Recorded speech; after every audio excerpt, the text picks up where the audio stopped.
Hello, this is Professor Gavor. Welcome to Information Technology SBNM 5450. Here's our course, and I've used the cover of the textbook kind of as a tile to identify it. If we look at the syllabus, we will see that spring Quad A, it says 2017-18. We know that's not true. It's really 2019-2020. So I'll probably have to revise that. Here's my office phone and cell. Well, the course is online. We're still in a pandemic, the COVID pandemic. Call my cell, text my cell first. I probably won't answer if I don't recognize the phone. There's only 4 of you in the class. I also use Microsoft Teams. If you don't have it, get it. It's an app. It's part of, it doesn't cost you anything because it's part of Microsoft 365 and we get it. You get it just virtual as being a North Park student. I have the app on my phone and I have the app on 2 of my computers and it's phenomenal. I think it's just a great thing to use. So first day of class is Monday, May 11th, and we're ending on June 27th. It's an overview of IT. So you're not going to learn coding. You're not going to learn about various hardwares. We're talking about, you're an MBA course, and we're talking about how you're going to manage IT.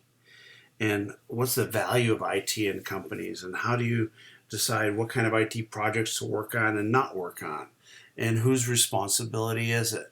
And so we're going to explore all of those, including some of the dimensions that are popular in today. We're going to talk about cybersecurity, certainly. We're going to talk about shared service organizations. We're going to talk about data management. We'll talk about big data. We'll talk about the Internet of Things and those kinds of things. The book is a 2015 book. It may be outdated already. And I'm not sure it's worth the money they're charging for it, but you can rent it for $27. So I want each of you to call me if you haven't bought the book when you watch this video and discuss with me whether you think you need to buy the book or not, or rent the book for $27, which isn't too much. I'm still going to use the book. I'm going to use the chapter structure, and we're going to be doing, I will provide video lectures of all, I think there's 21 chapters. So in 7 weeks, we're supposed to cover 3 of these chapters each time. We'll see how that goes. The book is broken into 3 sections, which I like: delivering value with IT, governance, and the 3rd section is IT-enabled innovations. So those are more the applications. If you know my graduate courses, you know that I like to have a weekly discussion or 2. I like to give homework, but class doesn't give itself to homework. First of all, here's the book. And here's a link. I'll provide a better link on Amazon where you can find out how to rent it till August for $27 if you want. So the first 2 weeks, we're talking about section 1. We'll probably cover the first 4 chapters here, and then the next 2 chapters here in weeks. So that'll be the first 2 weeks. And in weeks 2 and 3, we start also talking about IT governance. And then we talk about IT-enabled innovation, and then the last section from the book is IT portfolio development and management. So we want you to explore how IT and ERP systems work in a modern world and what is their value. So each week I have case studies each of these weeks. This is the second time I'm teaching it in this format. And the case studies were exciting the first couple of weeks, and then they started to get a little dull. So I may eliminate every other one. To be determined, but I want to do that. And I may enhance it with other things, more probably discussions. We have a very small class, so I think we need to have some actual time where we're all sitting together on Microsoft Teams, having like basically a Microsoft Teams face-to-face, which is like a Zoom call. So I will put out a inquiry to find out what is the best time during the week to have an hour or an hour and a half session where we discuss the case from last week, the case from this week, what we're covering, what we're not covering, what issues people have, so I can gear the course basically to your needs. If we look at, and I anticipate we'd only have, I think we have 6 students at this point. We have Alicia Dodge, Brian Manley, who I know, and Alicia was just in micro. I don't know Michael Saul, and Rita Suleiman, poor thing, this is your 3rd class with me, as well as Brian. We have another undergraduate joining us soon. His name is Lucas Topfer. He's graduating in the fall. He lives in Sweden, and he's taking this course in lieu of the undergraduate course. He's a good student and will be of value in the class, I think. I was kind of hoping Peter Miller was going to take it, but I haven't seen him add. I will check with him.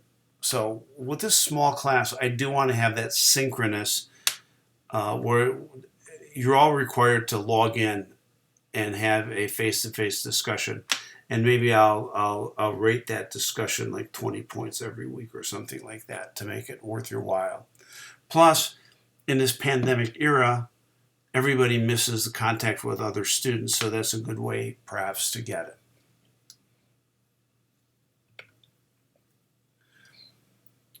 So the syllabus is there.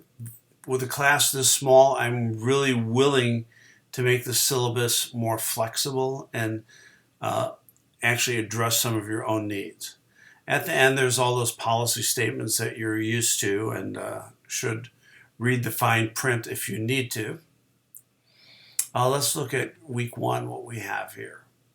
So in week 1, the learning objectives are discuss the business impact and future of ERP systems, define how IT and business value are related, identify the link between IT and business metrics, evaluate IT leadership in the context of overall corporate leadership.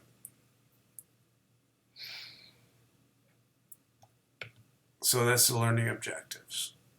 The textbook chapters to read are chapters 1 through 4. I've already got a recording I'm going to pop in there of chapter 1. And by Tuesday some point, I'll have all 4 chapters done. So that's what I'm saying. I'm not sure if you need to buy the book or not buy the book.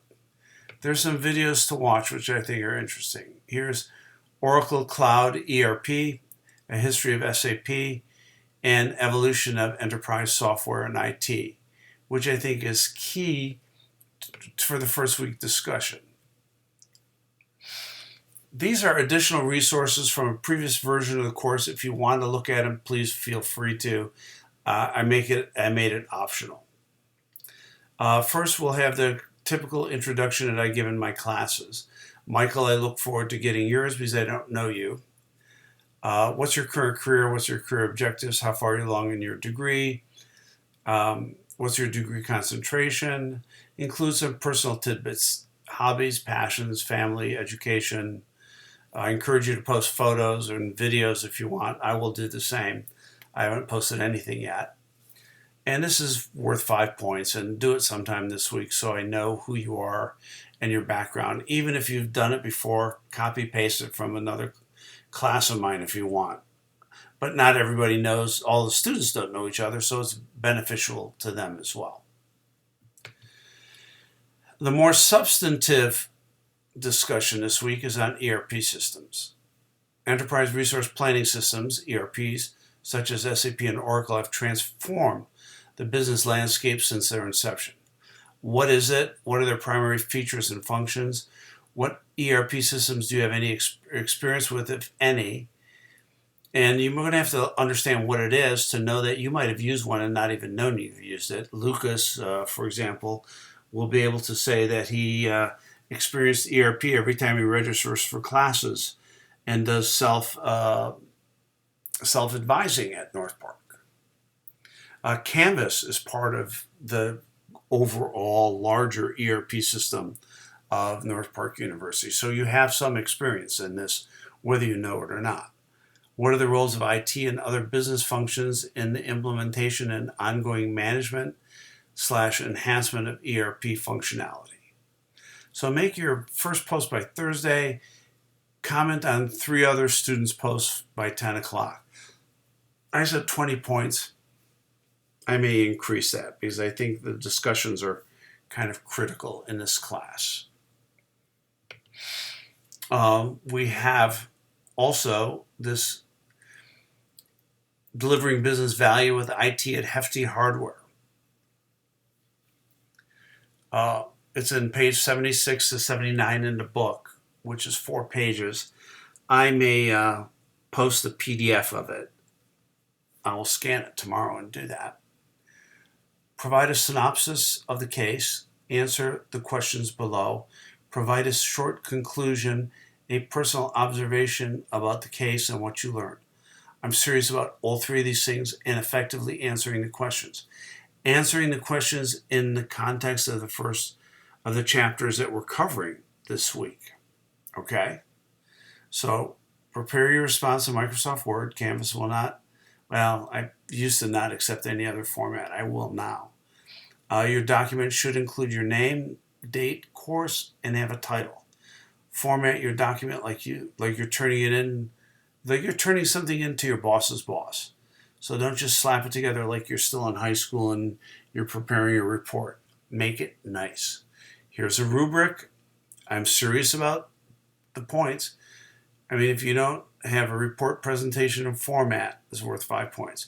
Business like clear and concise writing style, 5 points. And then the bulk of it is case synopsis, 10 points. Conclusion observations, discussion questions 1 and 2. You can do it.